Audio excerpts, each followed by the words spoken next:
This world is all about branding and marketing. The #1 branders in the universe is the United States.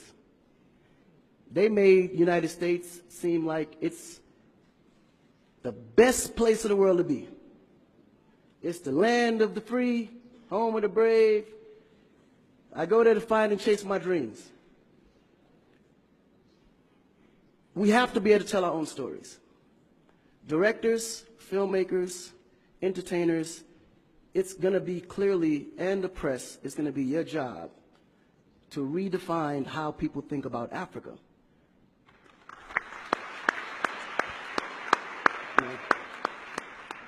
Because you're here, you see what's going on. You clearly can see in a vivid picture the good, the bad, and the ugly. What you choose to put out there is what the world is going to get. Because I can tell you right now, in Chicago alone, there's more people dying in Chicago than there was in the war in Iraq. But you would never see that. There's a lot of things that's happening in the U.S. that you would never see because they choose to show you what they want you to see for... Yeah. It's about country integrity. You have a certain reputation you have to keep. No one puts their family business out into the street. One of the problems we have in Africa is that when something happens, the press is quick to put out negative energy and quick to put out a negative story. And then that story goes on to internet and other broadcasting systems take it and they post it. So when you look at places like Kenya, for instance, that I know of, maybe what, 2 terrorist attacks? But it was everywhere. So now people was afraid to go to Kenya because somebody shot up the mall.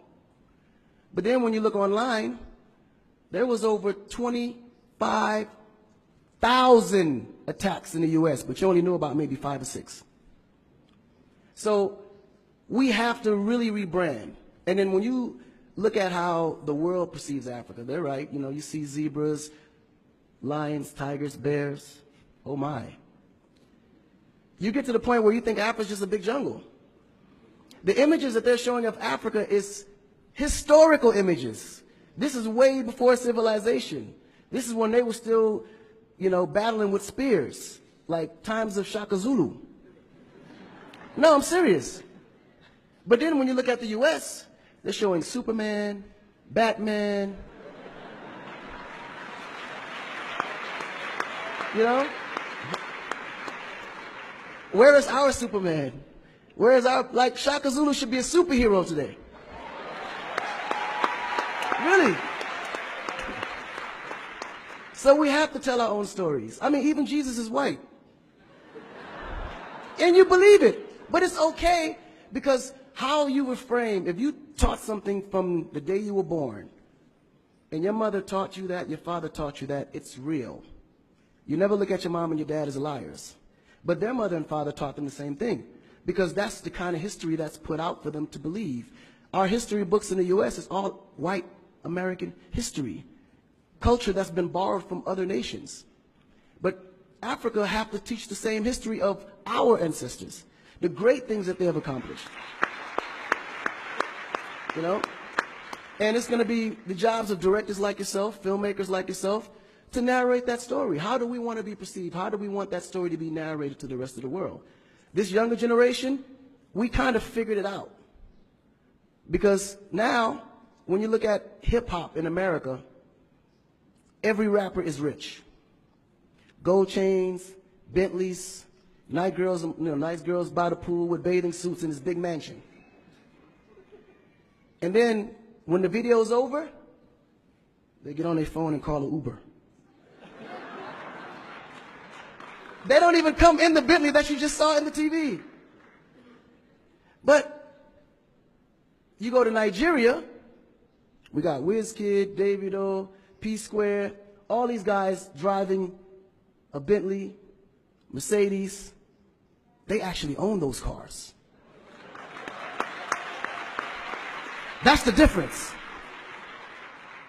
But if we don't translate that, they will never know. They think we're going to leave the shoot and go home on a horse or a zebra. Because that's what they know. This is why African Americans are so afraid of Africa. You mention Africa, they start shaking. There's so much fear. They don't know how to translate that. It was just recent that people are now saying, yeah, man, you know what? I rock with Africans, man. You know what I'm saying? I want to do some collaborations, man.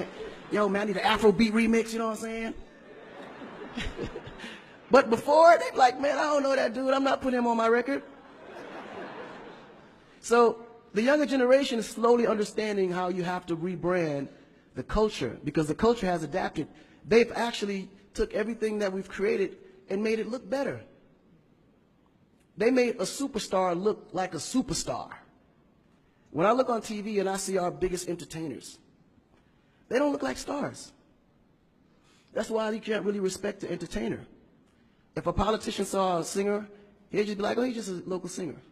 But if he go to that local singer's performance, he may sell out the stadium because he has a huge influence, but the image is not there.